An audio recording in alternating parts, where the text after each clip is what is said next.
Amigos y amigas, bienvenidos a una nueva transmisión aquí en Sin Corbata. Como siempre, muchas gracias por la preferencia, el buen análisis periodístico lo tenemos acá. Y el día de hoy, pues lo prometido es deuda, lo habíamos anunciado previamente, una entrevista exclusiva desde la Ciudad de México con la ex asambleísta Sofía Espín, pues que tenemos que topar varios puntos de relevancia. Hoy por hoy que la política pues está dando ciertos giros, también es necesario escucharla. Y pues que también podamos aclarar a la gente que tiene mucha incertidumbre con estos temas que tienen pues respecto a ella. Se le otorgó de parte de Fiscalía, pues ya Diana Salazar, escucharemos sus expresiones sobre todo, en el que ella dio se abstuvo, cuál será sus... No sé, con qué oportunidad querrá hacer eso. Sin embargo, vamos a escucharla a ella mismo en esta entrevista especial. La tenemos ya en pantalla, justamente. Sofía, muy buenas noches, buenas tardes, buenos días. A la hora que la gente vea este en vivo, bienvenida. Estimado Kelvin, muchas gracias por esta entrevista. Es un honor para mí estar aquí contigo y con los que te ven, con periodistas que intentan llevar la verdad y transmitir los problemas que tiene el pueblo. Sí. En esta nueva plataforma, normalmente la había yo entrevistado en cara a cara mientras estaba en televisión. Sin embargo, pues hasta el momento que pudimos hacer una de las últimas entrevistas, pasó todo lo que pasó, el gobierno también le cayó al canal y pues ahora estamos en estos medios, estas plataformas digitales, ¿no? Qué bueno, que tenemos más libertad por acá. Sí, así es. O sea, de hecho, los medios alternativos o los medios en redes sociales se han convertido en ese espacio para la expresión popular. No, por ejemplo, ¿qué hubiera pasado en las protestas de octubre si no fuera por esos medios alternativos? Por suerte existen, por suerte es una plataforma ciudadana y llevan la verdad de los acontecimientos. Así que gracias y felicitaciones a ti por también estar ahí siempre cubriendo. Así me enteré yo de lo que pasaba en esa lucha que ocurrió en octubre en nuestro pueblo ecuatoriano, gracias a ustedes y gracias a tantos medios alternativos que estuvieron ahí, ¿no? Al pie de la batalla de la lucha en octubre, en las manifestaciones de octubre. Ahora Aquí sí. lista para responderles a ustedes sus preguntas. Ahora sí, quisiera saber, ¿no? ¿Qué pasó? ¿Cómo fue, pues, y cómo sigue siendo todavía la experiencia del exilio tras salir, pues, justamente de la asamblea? Los votos de los asambleístas hicieron que usted pierda su curul. ¿Cómo ha sido esa experiencia desde el momento en que usted parte de Ecuador? Primero tiene un destino, a Bolivia, y luego de lo ocurrido en Bolivia, parte hacia México. Bueno, yo creo que es de dominio público que después de una destitución ilegal que rompió todo procedimiento, que rompió la ley, que rompió la constitución, porque se me destituye con un montón de vulneraciones al debido proceso, que yo las hice públicas, aparte de que me quitan la curul, digamos, ¿no, verdad? El cargo de asambleísta, me inician un proceso penal que podía significar cárcel. Viendo también el contexto político, la coyuntura política de cómo se desarrollaban las cosas en Ecuador, el acoso que teníamos los que somos correístas, los que nos hemos dicho que somos afines a una corriente política, yo realmente estaba convencida de que no me quedaba nada más que la cárcel. Me inician un proceso solamente con la versión de una persona privada de la libertad.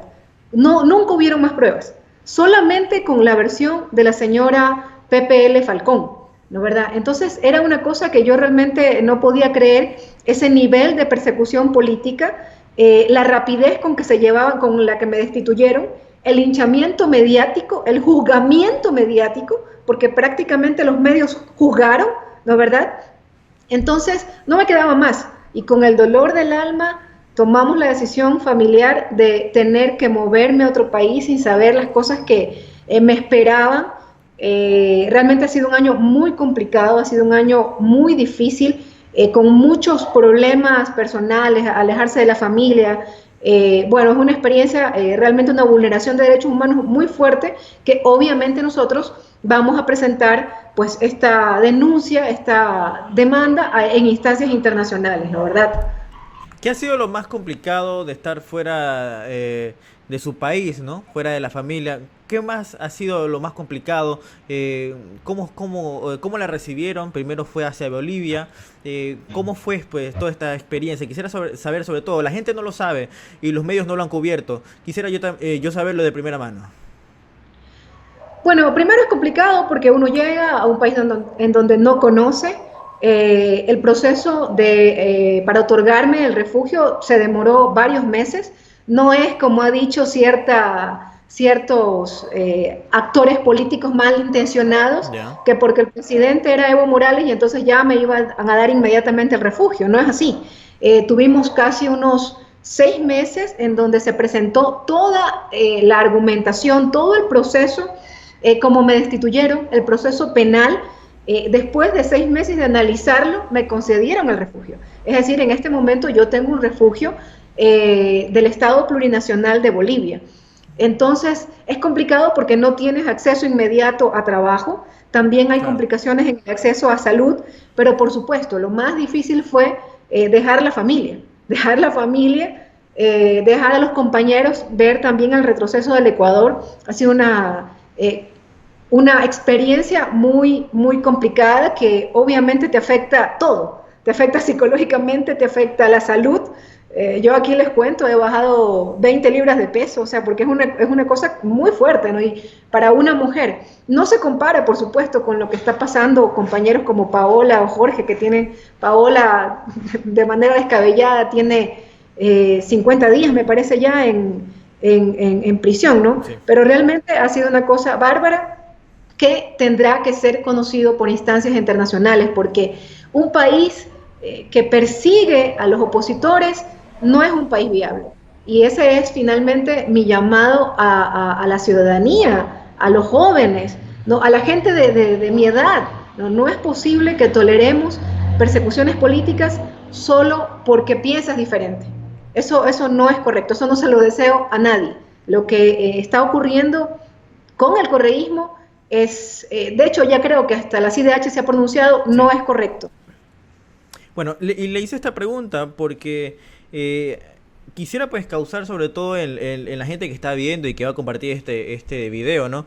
El saber que la persecución política destroza familias, destroza personas, vidas enteras, proyectos, planes, ideales, y usted es una de las perjudicadas de eso, y que ahora se sepa que no hizo nada y que se ha vulnerado derechos y que perdió su curul. Y tanto es como decir quién repara todo ese tiempo. Entonces voy directamente aquí a la pantalla dividida, que la tengo justamente con las expresiones que hizo la fiscal general, ¿no? Diana Salazar, justamente eso empezaba al inicio, ¿no? ¿Cuál será el objetivo porque ella actúa de esta manera? Ella dice textualmente, y luego voy a pedir su réplica: a diferencia de otros casos que se han investigado de manera impecable y con elementos muy contundentes, en este, iniciado en septiembre del 2018, no hubo un enfoque técnico-jurídico adecuado, por lo cual persistir en la acusación no sería ético y contravendría los principios de objetividad y mínima intervención penal. Ella se abstiene de acusar. Bueno, en mi proceso participan varios fiscales. Participa el fiscal Pérez Reina, Así es. la fiscal Ruth Palacios, participa una fiscal subrogante Maribel Barreno, participa otro fiscal Edmundo Briones, que también fue fiscal subrogante, y finalmente la fiscal Diana Salazar, que es la que finalmente se abstiene. Lo que yo le puedo decir es que cada uno de estos fiscales, en particular los que empezaron esta persecución, porque que recuerden los que nos ven, ¿quién pide que me inicien una investigación penal? Sí. Lo piden ministros del gobierno. Ellos son los que piden que me inicien un proceso penal e inmediatamente el fiscal Pérez Reina inicia, prácticamente al día siguiente, dice, sí, vamos a iniciar. Entonces ahí hay tintes muy fuertes de esa persecución política. Luego, a pesar de ya conocer en esta etapa investigativa, ¿no, verdad? Porque siempre hay una etapa primera de investigación, a pesar de ya saber que que solamente había, y era la palabra de la señora Falcón, que no había nada más, ¿no? Se me juzga mediáticamente, y lo que dicen y siguen diciendo en los medios, ¿no? Y lo dicen muchos periodistas que yo realmente me rebelo contra ello porque eso no es buen periodismo, es que yo entré a la cárcel. Entonces se cree que se puede destituir a un asambleísta por entrar a una cárcel. Eso no es delito, ¿no? Y sigue diciendo, y la prensa sigue afirmando lo que la señora Falcón dijo, claro, que jamás hubo ninguna evidencia de que eso fuera cierto. Y yo lo repito aquí contigo, Kelvin, Falcón mintió desde el primer día. Y por eso la fiscal Salazar, yo creo que un poco después de 6 meses que ella asumió, o sea, eso no es correcto, creo que pasó demasiado tiempo, claro, pero finalmente termina diciendo, aquí no hay nada. No, la señora actúa objetivamente, ¿no? Porque después de 6 meses dice, ¿qué es lo que tengo? No tengo nada, nunca tuvieron nada. Y lo único que hicieron es un show mediático, entrando un asambleísta a una cárcel, pero que es un derecho mío, y que otros asambleístas lo habían hecho. Yo como asambleísta lo podía hacer, yo como ciudadana lo podía hacer. ¿Acaso nosotros no vimos entrando asambleístas a saludar al señor Galo Lara? E incluso expresar que iban a luchar para sacarlo. ¿Y ahí por qué no los destituyeron? ¿Acaso nosotros no vimos a la señora Pepe Serrano y a la señora Mercedes Cuesta visitando a una persona Pepel y también diciendo que iban a luchar por sus derechos humanos? Entonces, claro, como era una correísta y estaba visitando a una persona que tiene vinculación con el caso Balda, no lo podían permitir y comenzaron un ataque feroz, un juzgamiento político, tanto en el plano jurídico, en el plano penal, como la destitución descabellada, porque una visita, como quiero repetirlo, porque yo todavía escucho que hay periodistas que dicen, pero entró a la cárcel. Así, entró a la cárcel a querer cambiar la versión, así es. Y bueno, en todo este año, pues obviamente ha quedado develado que falsearon la verdad, porque dijeron que yo había entrado a la cárcel de manera irregular. Sí. No, de manera irregular, sin cumplir los procedimientos. Pero en este año, los primeros 6 meses, digamos, en donde se lleva a cabo la investigación, se devela que no es cierto, que los policías de la cárcel, la seguridad de la cárcel, confirmó, varios de ellos, que se cumplieron todos los procedimientos, ¿no? Que se me puso el famoso sello. Pero a pesar de, si hubiera habido un ingreso, digamos, por ahí una cédula, no se puso... no se escribió el nombre en donde uno se registra, eso no era causal de destitución. No, está claramente establecida en la Constitución y en la ley de la función legislativa cómo se destituye un asambleísta. Entonces se vulnera mi derecho y el derecho de mis electores. Es una cosa gravísima. Para hacer un paréntesis, ¿no? Me voy a saltar un poco del guión que me habían planteado para hacerle a usted las preguntas. ¿A usted le persiguieron políticamente? ¿Le pusieron este proceso y demás, todo lo que pasó después?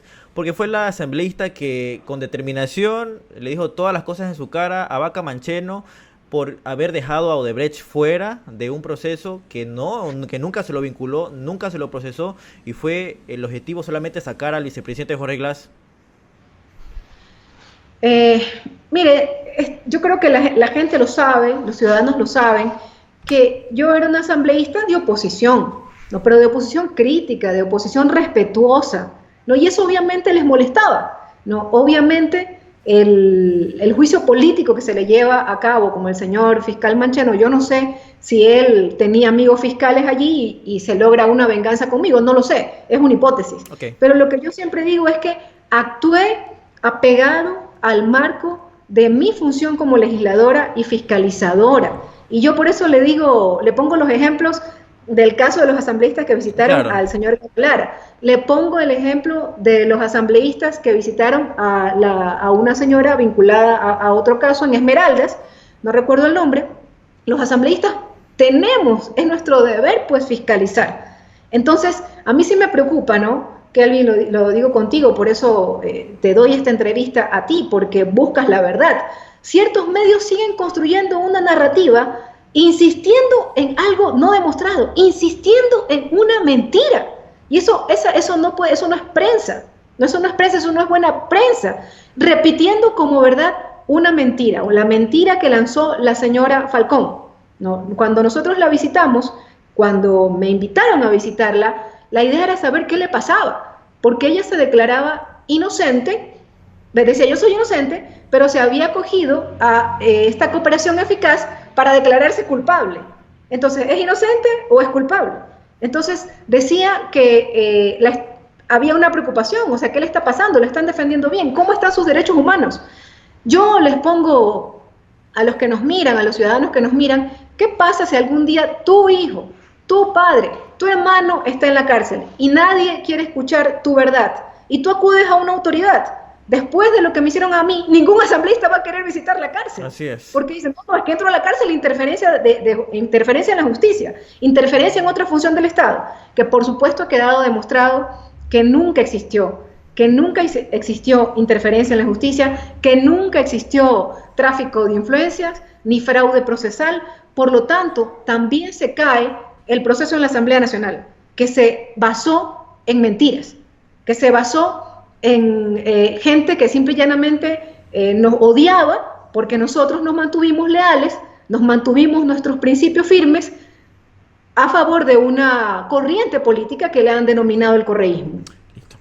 Y siguiendo pues con las mentiras de la prensa, porque en lo personal como me hubiera gustado ver, ¿no?, que los canales hubieran puesto, por ejemplo, el documento en que se lo dejaba libre a Odebrecht, a Santos, no sé, documentos como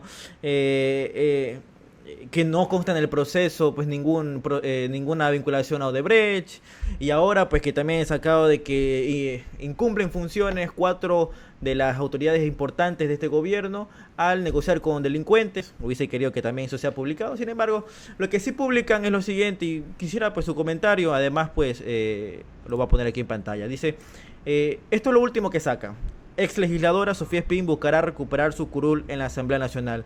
Se hace un debate en las redes sociales realmente innecesario. ¿Por qué? Yo lo digo desde acá, sin ningún miedo.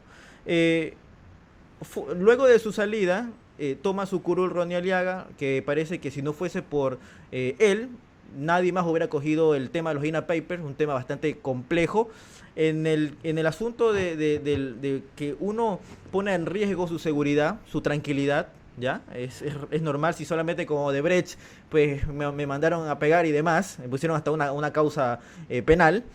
Y imagínense también con Ronnie Aliaga, ¿no?, un caso bastante fuerte como los INAH Papers, insistiendo en que abran una cuenta. Me parece que ambos son muy valiosos, tanto para el pueblo como también para llevar una buena política, ¿no? Y sobre todo que los jóvenes vayamos viendo, ¿no?, que se puede hacer una política de altura, frontal y muy segura. ¿Qué de verdad tiene esto?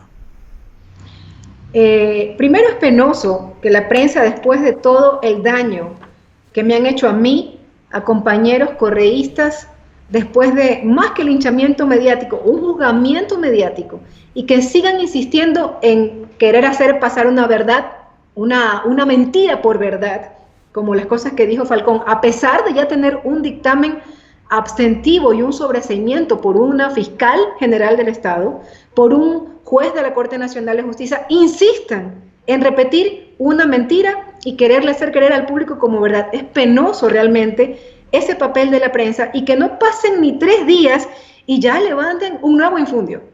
Porque a mí nadie me ha preguntado, eres tú, Kelvin, el primero que me pregunta si yo tendría intenciones de volver a la Asamblea Nacional. Sí. Es el primero que me pregunta. La pregunta fue para mi abogado, ¿de qué escenarios legales se vienen aquí en adelante? Si vamos a poner una denuncia, el derecho a la repetición por el daño moral que me han hecho, el daño moral, no de levantar una persecución política, hacerme salir del país por 1 año. ¿Qué pasa si yo me quedaba en Ecuador? Estaba 13 meses presa, para que después de 3 meses me digan, no había nada, no había pruebas. Inocente. No, sí. Eso, el daño a la familia, la persecución a la familia. Entonces, no cansados de eso, ahora levantan un nuevo infundio. Lo que dijo mi abogado Córdoba, es que se analizan varios casos, ¿no? Porque también para poder poner una demanda internacional a la CIDH, tienes que agotar los trámites internos. Y lo que seguiría a continuación sería, vamos a analizarlo, no hemos tomado una decisión, es una acción de protección que seguramente va a ser negada. Entonces, inmediatamente pasado eso, se apela y luego se envía a la CIDH, ya a instancias internacionales, donde nosotros buscaríamos que se nos indemnice y obviamente la repetición para esos 94 asambleístas que se basaron en mentiras que hoy han sido desmentidas de manera contundente, que ratifican mi inocencia. Entonces, es penoso que la prensa repita, Spin quiere volver a su curul. Yo le digo, ¿quién va a querer ir a una asamblea que tiene el 10% de aceptación? Si usted le pregunta al pueblo ecuatoriano, si quieren que los asambleístas se vayan a la casa, te dicen, sí, queremos que se vayan a la casa. Una asamblea que no representa al pueblo, una asamblea desprestigiada. Esa es la asamblea actual. Entonces, yo realmente, si usted me pregunta, no tengo el menor interés en regresar, pero hay condiciones jurídicas que tenemos que analizar para poder poner esa demanda en el plano internacional. Entonces, a mí nunca me preguntaron, o sea, claro. Yo creo que, y por eso es importante la demanda, porque este tipo de juzgamientos y linchamientos mediáticos no pueden quedar en el aire. Última pregunta, estimada Sofía, con esto estoy terminando la entrevista. No regresar a la asamblea, pero regresar a su país, ¿es una posibilidad también?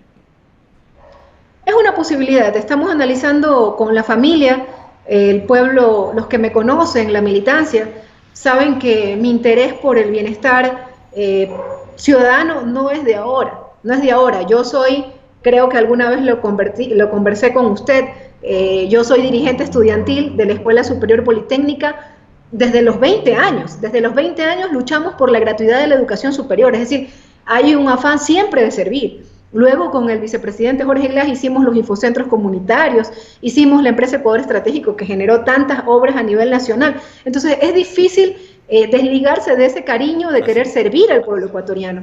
Yo sí espero que los ciudadanos, los jóvenes adultos como yo, digamos, ¿verdad? Rechacemos esto por lo que está pasando en el Ecuador. Es decir, si no rechazamos estos atropellos hacia los políticos, muchos jóvenes no van a querer ingresar. Y yo creo que es hora también de buscar nuevos cuadros políticos, nuevos jóvenes políticos y buscar otro tipo de hacer política. No es posible, yo realmente no le deseo a esto que estamos viviendo los correístas, a esto que he vivido yo, a nadie. Y esos jóvenes que quieren entrar a la política y dicen, miren lo que le están haciendo a ellos, yo no voy a entrar. Sí. Eso es lo que quieren.